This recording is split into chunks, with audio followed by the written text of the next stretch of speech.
This is Histories and Mysteries. I'm Ashley. And I'm Jessica.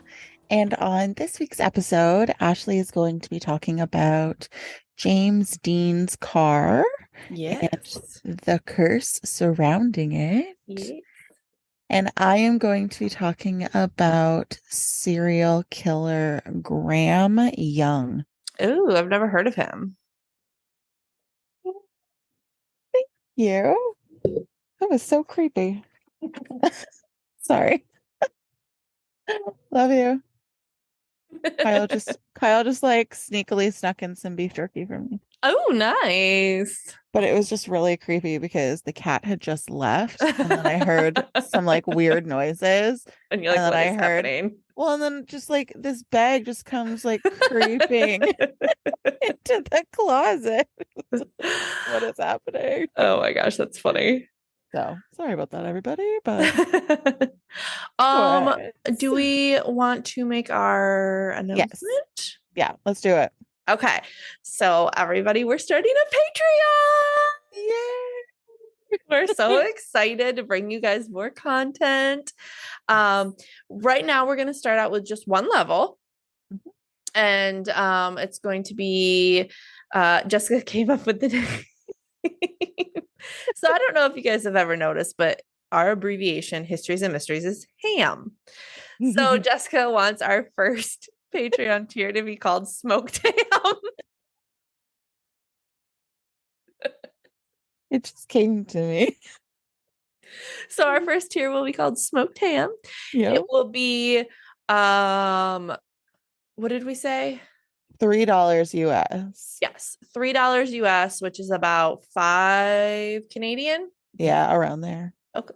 And you, when you join our lovely Patreon, you will get a thank you card from us with a sticker, a Histories and Mysteries sticker, as well as we will be shooting not shooting, but recording a extra bonus episode a month. So Yeah. you get more of us lovely ladies. Yay! And then if it is starting to work out, we have ideas for more things to add to different tiers. So yeah, and if there's anything that you guys would recommend that you want to see extra, just let us know. Yeah, definitely. And then next week we have another fun announcement. We're going to have a contest of sorts, and we'll get you all the details for that next week. But we're really excited, so we'll add the link to once we this episode airs, and so we've officially launched it. We'll add all of it to our Patreon, to all of our social links, and in the episode notes. So if you want to Yes. support us, please head on over to Patreon. Yeah, please. It's a lot of work. It is, but we love doing it. So Love doing it. It started off as a hobby and it just kind of grew. yeah, for sure. We love bringing you guys everything every week. We do. We love it. So, and we love you guys. So Yeah. So like I always find it funny because we're not super huge, but we have some really loyal listeners. yeah, And we I do. absolutely love that. And we love talking with you guys. Yes, yes. And I know with Patreon, you can open a Discord, which we will also open. So you can Yes. kind of talk back and forth like a chat room. Let's Go to Court. Everybody knows my favorite podcast. They always say it's like a 90s chat room. So Yeah, that'll be super fun. yeah, so we'll be So, able to kind of interact with you more and on a more personal level. And mhm. down the road we can do some like AMAs and stuff like that. So we're very excited for this launch and this new big step in our podcast. Yes. And then after, I think in about a month, we have another announcement. So We do. we do In a month? what we're doing tomorrow. Oh, yeah, we do. Yeah. Forgot. So anyway, we got some fun stuff coming down the pike for you guys. And we appreciate you all so much. And this is kind of our way of being able to bring you more content and some fun stuff coming. Like we said, we're going to announce coming up here. So we hope you like it. Yay. Yeah. And if you don't tell us. Just continue on your merry way. But still listen. Anyways, tell me all about this cursed car. Okay. I do have to say something though. Yes. So we watched Supernatural. Uh-huh. There's literally an episode talking about cursed objects and stuff, and one of those things is James Dean's car. And it was talking about the curse of his car and everything. And I just got Kyle into Supernatural a little bit ago, and we had watched that episode. So I told him what you were going to talk about tonight, and he's like, "That's real?" I was like, "Yeah, like they take some of their stuff from real stuff." Yeah, it was So, actually one of the when I Googled James Dean's car, that was one of the things that came up was Supernatural. yep. So Did you see his car after the accident? I did. I saw pictures of it. It's crazy. Um well, and the weird thing is, I've looked and looked, and I'm looking again right now just to make sure I didn't miss anything. But it it nobody ever says why his car was cursed or like what made it cursed. So I cannot find it. So if any of you guys know, please let me know because I'm very interested. Like, was I mean, why why? A little bastard. Yep, the little bastard. That's Mhm. the car's nickname. Yeah, So I'm not just being mean to the car. so I got my sources from Wikipedia. Haggerty, which is like I think it's like a UK newspaper, and then E3 Spark Plugs, which is also a car like magazine or whatever, and jamesdean.com. Oh, nice. Okay. So, James Byron Dean, born February 18th, 1931, had a pretty rough early life. He was born in Indiana, but his family moved to California when he was very young. While there, his mother, who he was really, really close to, died of uterine cancer. He was about 9 when she died. Oh, And his father, for some reason, didn't think that he could take care of the young boy. So he shipped him off to live with an aunt and uncle on a Quaker farm, which is, if you've never heard of them, that's just a really strict religious sect. So, okay. Thank you. I yeah, wasn't sure. yeah. He did pretty well there.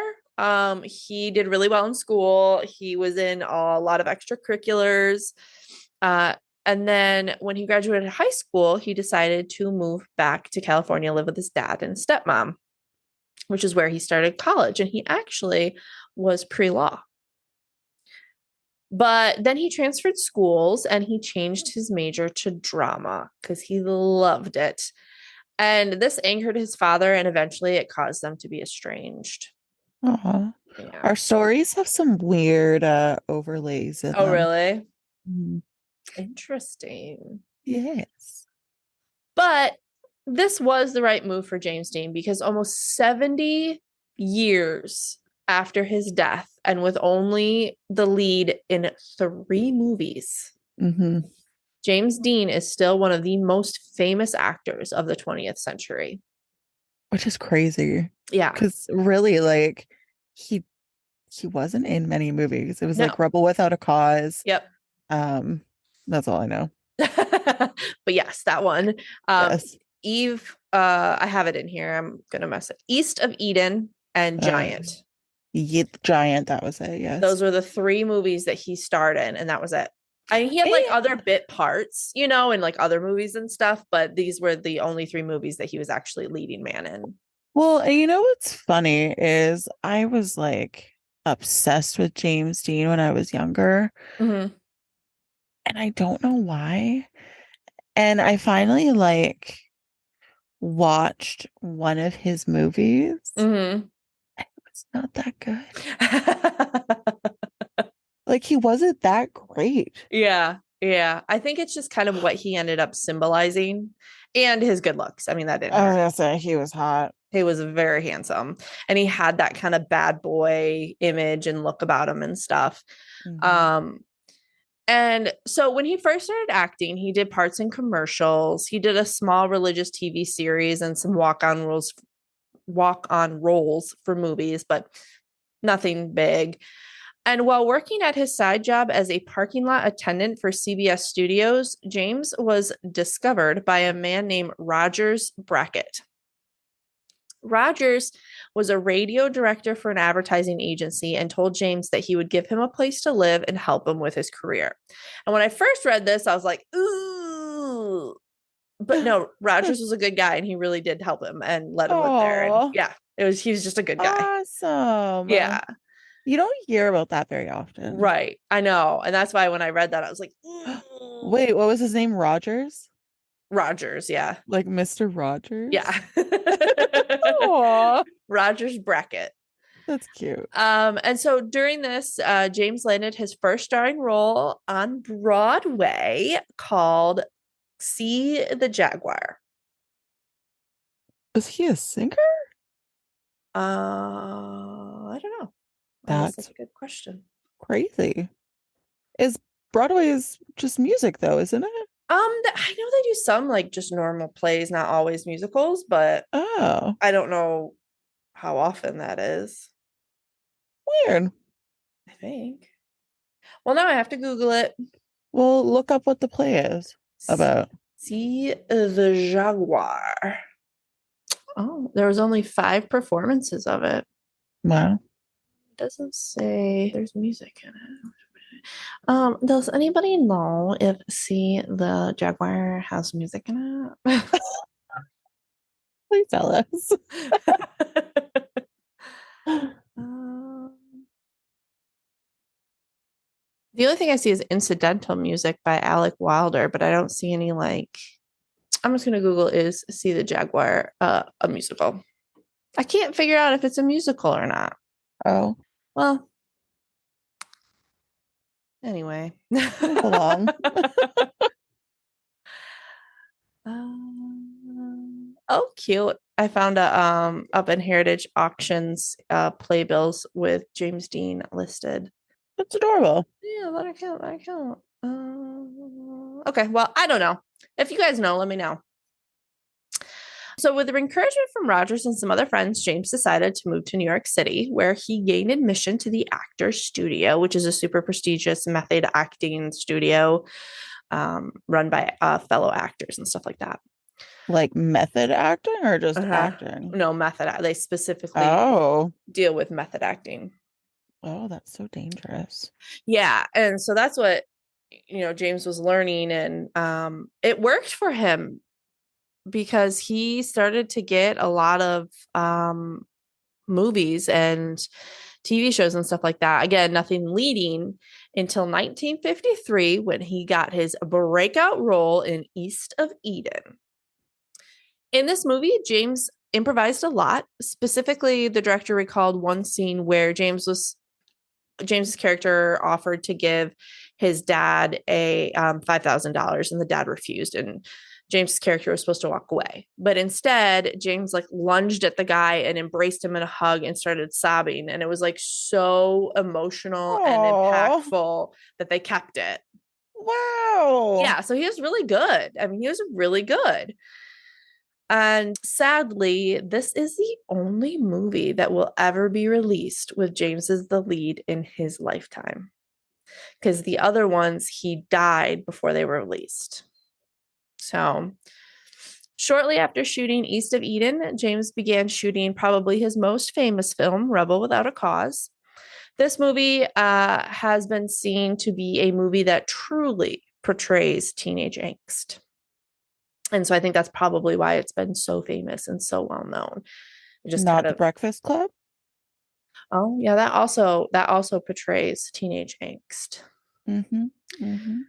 But after this, James was afraid that he might be typecast as like the rebellious teen because he played that both in East of Eden and in Rebel Without a Cause. So he decided to take the starring role in Giant, where he played a ranch hand that strikes oil and becomes rich.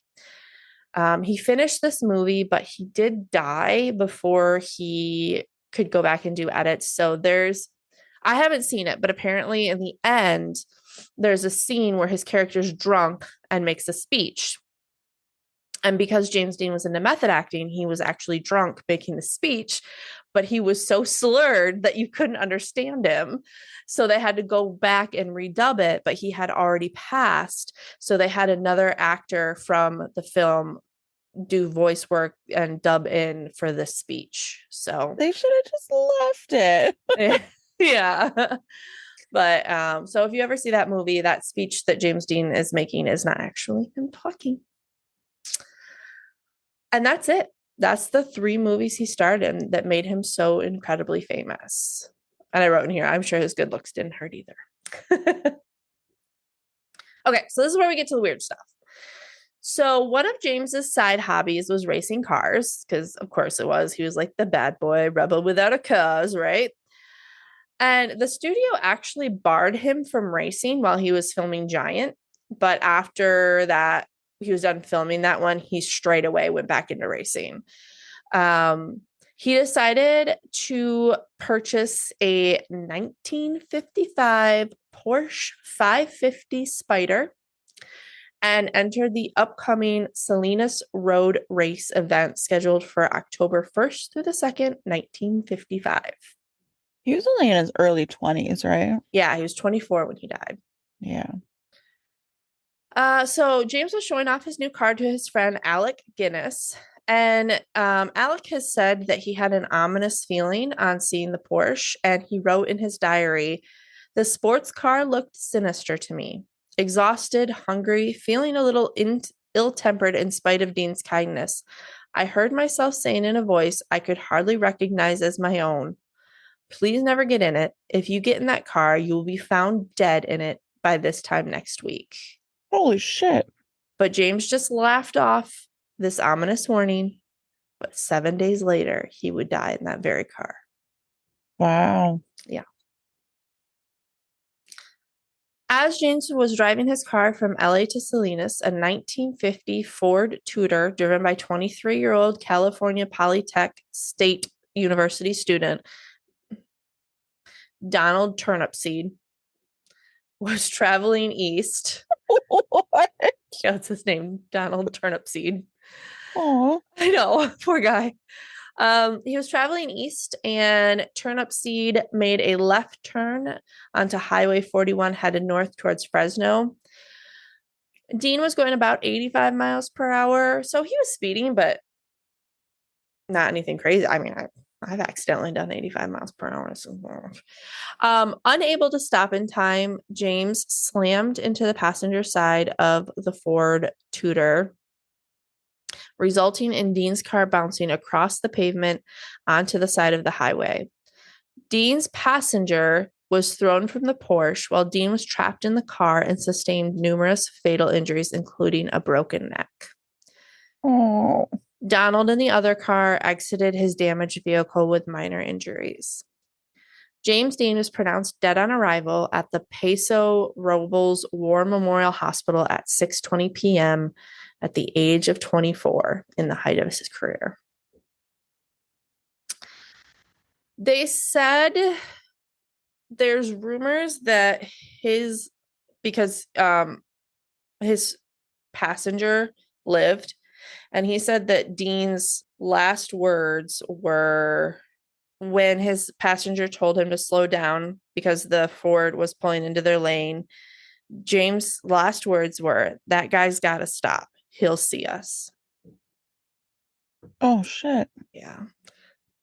But this wouldn't be the last time that his car wreaked havoc on its owner. Ooh, it's like Christine. Huh? Have you ever seen the movie Christine or read the book? Uh-uh.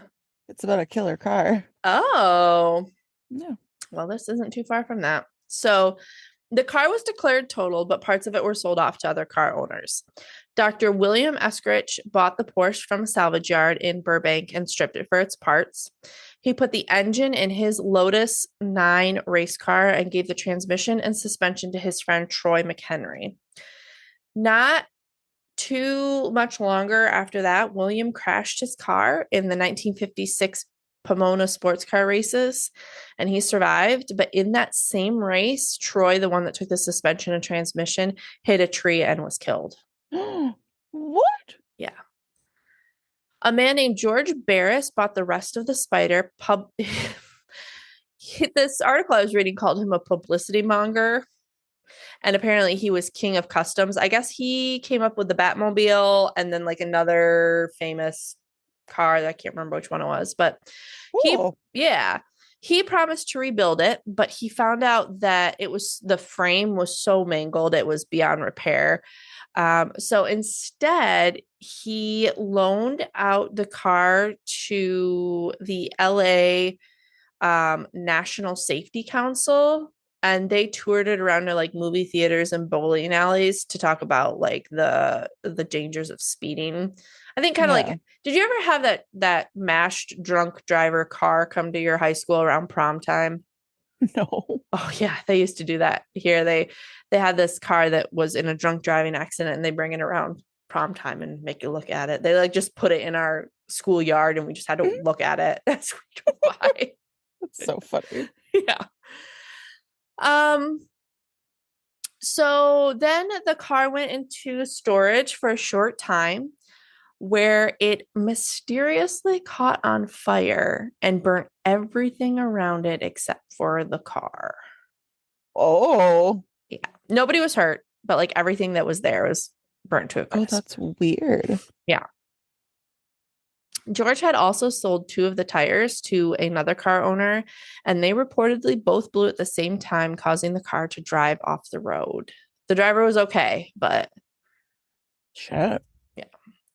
The car was also said to have fallen from its display while on show in Sacramento, breaking the hip of a bystander. It also reportedly fell on and killed George Barkis, the driver who transported it to a road safety expo. So there's two stories I've heard here, that the Porsche was rumored to have disappeared from a sealed boxcar in 1960. And I've read that it was coming from Louisiana, but then I've also read that it was coming from Miami. So either way, it was coming from a show and it disappeared. And some believe that our George Barris made up the story to kind of like keep the mystique alive. And keep the car. Maybe, but nobody's ever seen it again. What? Yeah, despite $1 million reward for information being offered in 2005, the whereabouts of the Porsche 550 Spider remain unknown. And now George Barris is dead. And there's been no sign of the car for 60 years. That's so creepy. Yeah. Nobody knows where it is. It just disappeared. Wow. And that is the cursed story of James Dean's car. Also, as I was reading about James Dean, I was reading about his personal life a little bit. And from what I read, James Dean was a bi king. Go him. I know. Yeah. Go him. I didn't know that. You did it? Mm-mm. Oh. Yep. So I'm pretty sure him and Marilyn Monroe died around the same time too. that seems about right. Yeah, the same time period. Oh, that's a huge hit to the industry. Yeah, for sure. It's cool though because it gives like a new perspective on him, right? Because if you've never watched his movies, you can kind of think like, oh, he's just that bad guy, that bad boy that liked to drive too fast, you know? Yeah. But the fact that he was a method actor and kind of changed scenes and how they were, it's kind of cool. Yeah. Actually, Marilyn died 7 years after him, Oh, but it's still kind of close in the same time period. Yeah. yeah. Crazy. All right, tell me about a serial killer. Oh, don't sound so excited about it. I love serial killer stories because how their brains work and it's just fascinating to me, but it's also always really sad. Yeah. And like I said, our stories kind of have some parallels in the beginning, so it's interesting to see how these two different people ended up. Yeah, yeah. So, Graham Young wasn't given the best start in life when he was born on September 7th, 1947, in North London, England. His mother, Bessie, unfortunately passed away from tuberculosis when he was only 3 months old. Oh. Young's father, Fred, sent him to live with his Aunt Winnie because he was too distraught to care for his son. Over the following 2 years, Young grew close to his aunt, and when he moved in with his father in 1950, Graham experienced acute separation anxiety. He abandoned his friends and engaged in solitary pursuits. These included an interest in chemistry and toxicology in particular. Oh Addition- no. yeah. Oh no. Additionally, they involved reading about infamous murders. Oh no. Anybody else were like, oh, I like chemistry and toxicology, be like, oh, cool, that's a cool career field. But since Hmm. I know he's a serial killer, it's like, oh no. Yep. Frank supported his son's interest in science by purchasing him a chemical set because he didn't notice any of the red flags. He would spend hours working on it, and students at his school even started referring to him as the mad professor. That's really cute. Why do you have to use it for evil? Young grew so knowledgeable about toxicology that he was able to convince working scientists that he was older and that the chemicals were being used for research. And he was only 13 years old. Can you imagine if he had decided to use that intelligence for good, what he could have Uh-huh. created? Mm-hmm. Yep. Yep. He also started getting into Wiccan and the occult, which isn't a bad thing, No. but he started involving other children and he even sacrificed a cat at one point. Oh. So he's like into the Yeah. dark occult. Yeah. Young started utilizing actual people as well as, sorry. Young also started utilizing actual people as his test subjects Mm. in order to put his understanding of poisons to the test. He would give his family and classmates tea that he had spiked with poison. His family and classmates. Yep. Oh man. His stepmother, Molly, began experiencing excruciating stomach aches in 1961. Soon after, Young's father and older sister started experiencing identical pains. Mm. Then, Christopher Williams, who was a classmate, also experienced those same symptoms. However, none thought that Young was connected to the unexplained diseases. They believed it to be a spreadable stomach bug, Well, I mean, essentially. how old was he at this time? Like 13, Yeah, probably. I would not expect a kid to be responsible for that either, you know? Yeah. Things changed when Winifred Young, Young's sister, obviously, once more became quite ill on her way to work. When she, that seems so weird. Say it again.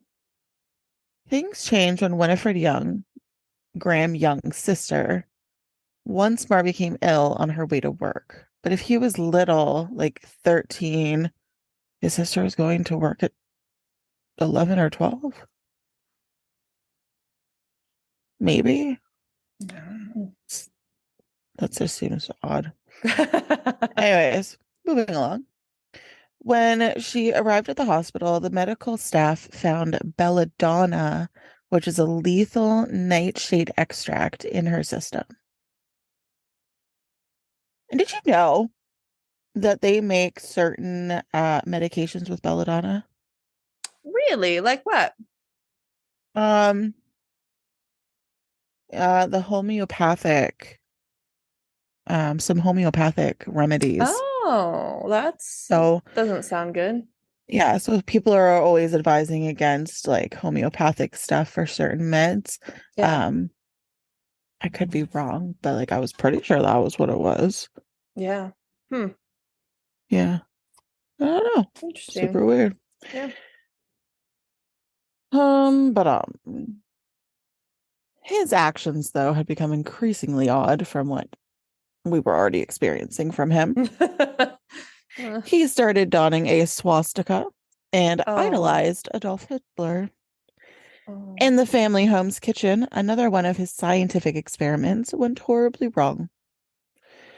Molly Young was transported to the hospital, so his stepmother, on April 21st, 1962, in horrible pain.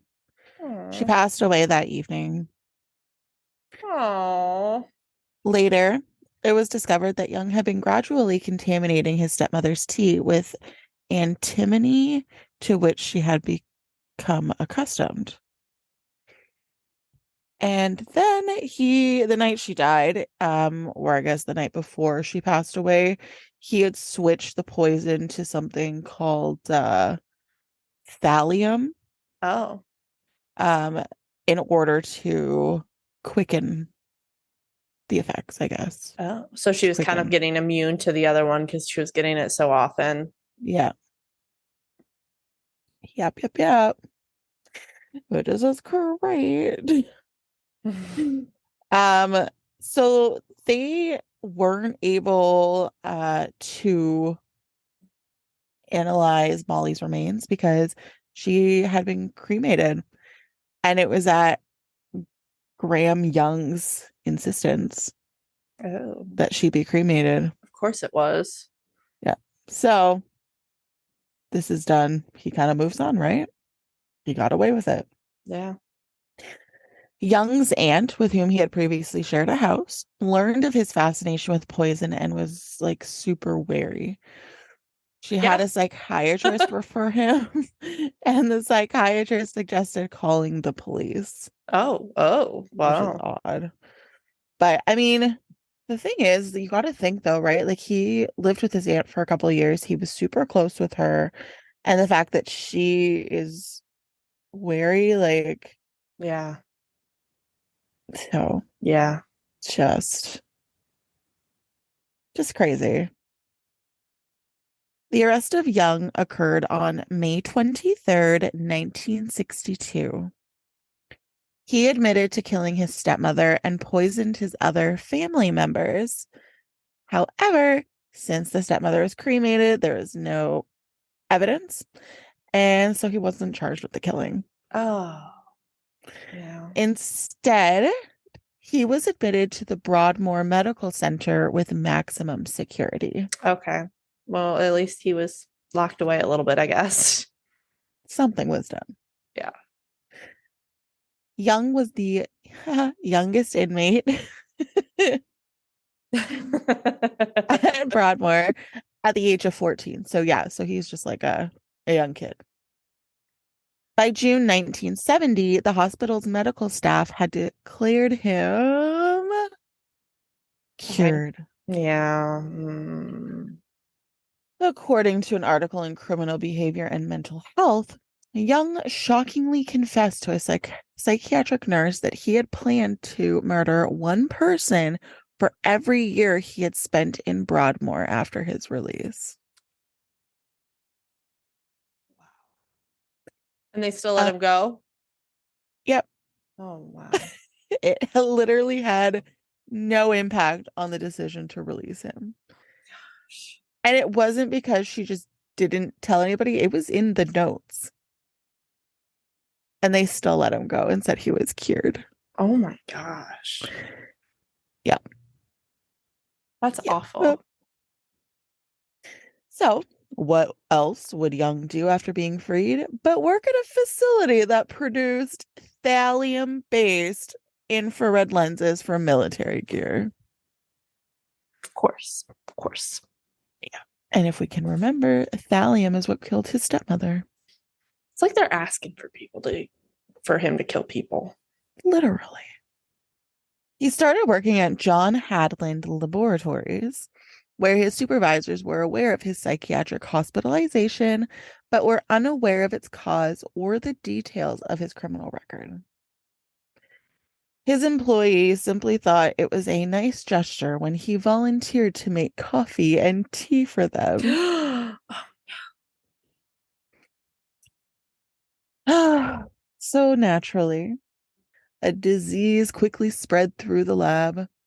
His coworkers assumed it was a bug spreading because they were unaware of his dark past and had no reason to believe that their cordial colleague who always gave them drinks was actually poisoning them. Yeah, I mean, why would you, you know? And he's a child, Yeah. right? Like, Yeah. only until a worker called Bob Eggle passed away did suspicions start to resurface. When Eggle was at home, he felt much better. But as soon as he started working again, he was sick again. Mm. Then he became totally incapacitated. And on July 7th, 1971, he passed away. Poor guy. Then, not long after, 60-year-old Fred Biggs passed away. Nearly 70 workers had already displayed symptoms resembling those of the two fatally ill men at this stage. And again, suspicions started to surface. Young's own zeal ultimately proved to be his downfall. Yeah. He questioned the on-site physician about the lack of consideration given to thallium poisoning, given that it was utilized there. The What? doctor, yeah, I don't. Do you need me to What? repeat that, or are you just like No, I'm just, flabbergasted? yeah, I'm flabbergasted. Yeah. Like, how bold of you. Yeah. Wow. He really thought he could get away with it. Yeah. Because at this point, he's just kind of like playing with them. Yeah, exactly. Yeah. Oh, yeah. The doctor reported the conversation to management, who subsequently informed the police after becoming alarmed and concerned by Young's extensive understanding of toxicity. So, like, kudos to them. Yeah. Yeah. A team of investigators discovered Young's diary, in which he scientifically detachedly documented the research that led to the poisoning of his coworkers. Oh my gosh. Thallium was also discovered in his pockets. He is so smart and so dumb Yep. at the same time. Yeah. On November 21st, 1971, Young was detained in Sheerness, Kent, where he was visiting his father. He was determined to have a significant. Yeah, okay. Sorry. He was determined to have a significant amount of thallium on his person. He verbally confessed to the poisonings during questioning, but declined to write down his statement of guilt. He was obviously enjoying the attention that his court appearance would bring. Oh my gosh. Young was accused of 2 counts of murder, 2 counts of attempted murder, and 2 counts of administering poison when his trial at St. Albans Crown Court got underway on June 19th, 1972.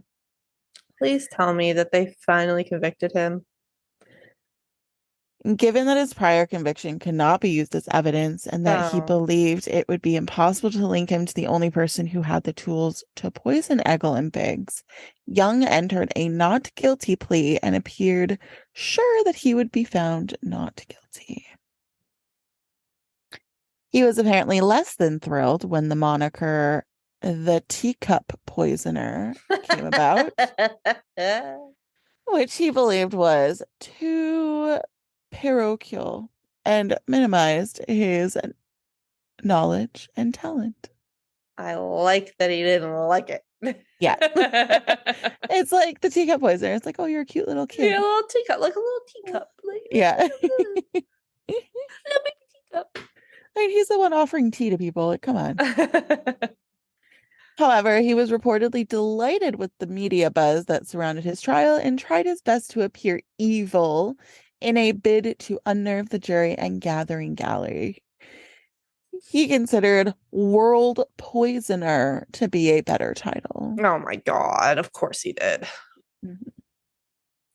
However, he was unaware of the developments in forensic science in the 10 years after the death of his stepmother and the impact that the jury would feel after reading passages from his diary in which he calculatingly kept records and the side effects of his poisons. Oh my gosh, what an idiot. I mean, like, good because they got him that way, but what an idiot.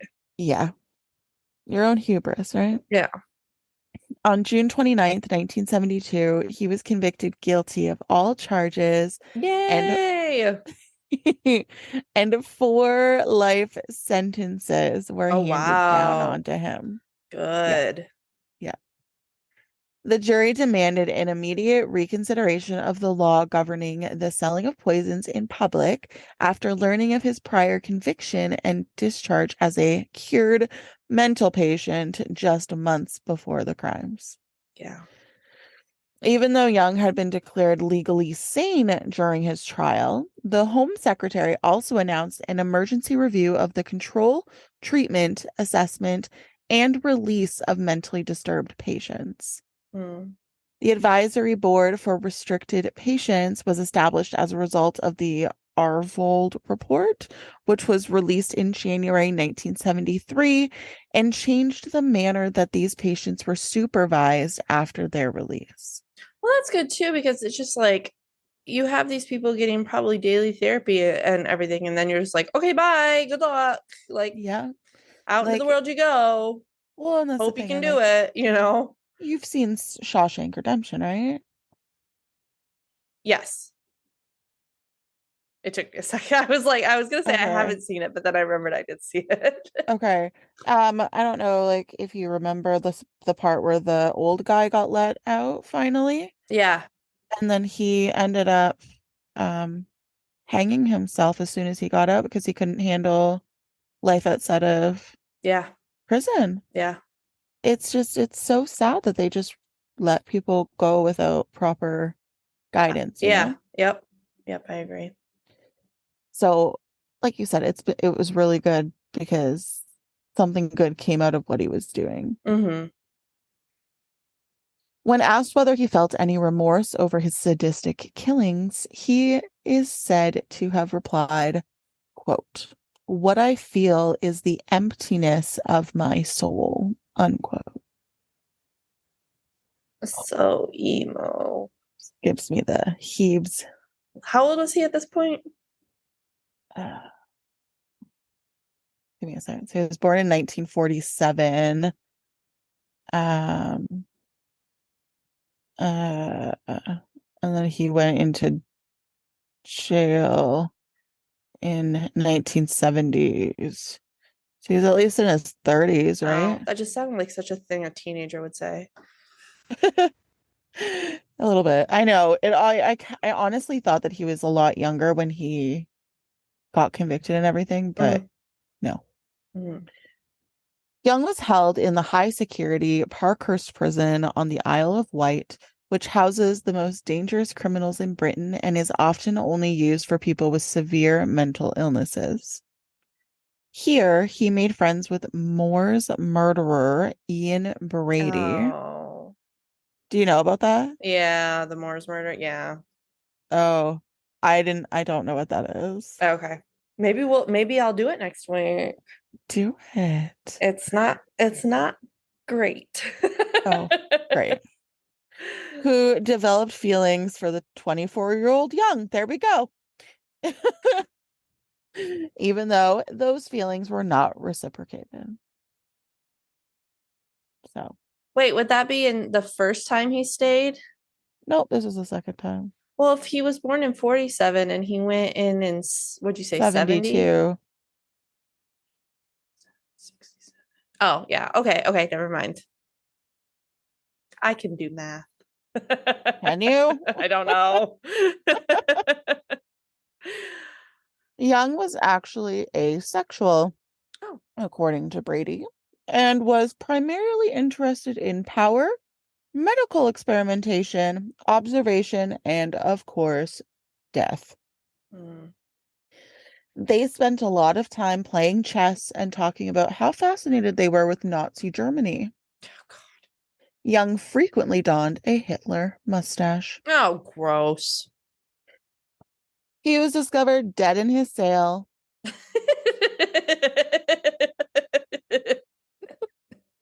All of a sudden, you turn Southern. Dead in a sail. Wow. Anyways, he died at the age of 42 on August 1st, 1990. And a heart attack was listed as the official cause of death. However, there is still talk that he performed one last experiment on himself since he was sick of living in prison, Hmm. or that the other inmates poisoned him as they were extremely wary of him. I could see any of those stories being true. Yeah. However, Young's tale did not end with him. Instead, the darkly humorous 1995 film, The Young Poisoner's Handbook, was inspired by his life and lethal work. Oh. He even had a waxwork of himself at Madame Tussauds Chamber of Horrors in London for a while, Oh. which was put in the museum while he was still alive. Young's worldwide fame brought thallium's efficiency as a lethal toxin into sharp relief for the first time. Yeah. It was widely utilized as a coating on U.S. missiles fired during the first Gulf War with disastrous results. Oh. Yep. And so sad. A 16-year-old Japanese schoolgirl was detained in November 2005 for thallium poisoning her mother. She claimed to be fascinated by Young after watching the 1995 film, and she maintained an online diary, much like Young's, in which she recorded the dosages and reactions. Oh. And that is my story on Graham Young. That is really interesting. I had never heard of that. No. And it's so rare for a male to poison. That's usually a female Yeah. crime. That's Yeah. very interesting. But it's very fascinating because of how much he was into like science. Yeah. And like you said, he could have done so much good. He could have, just put that brain power to good use, people. Ugh. So, do you have a joke for me? I have one, Ooh, and it made okay. me laugh. Okay. What do you call an angry carrot? An angry carrot? Yeah. A ginger. A steamed veggie. Oh, I like that one. so cute. Okay, I have one. Okay. Why was Cinderella so bad at soccer? Because she couldn't keep her shoes on. She kept running away from the ball. I like it.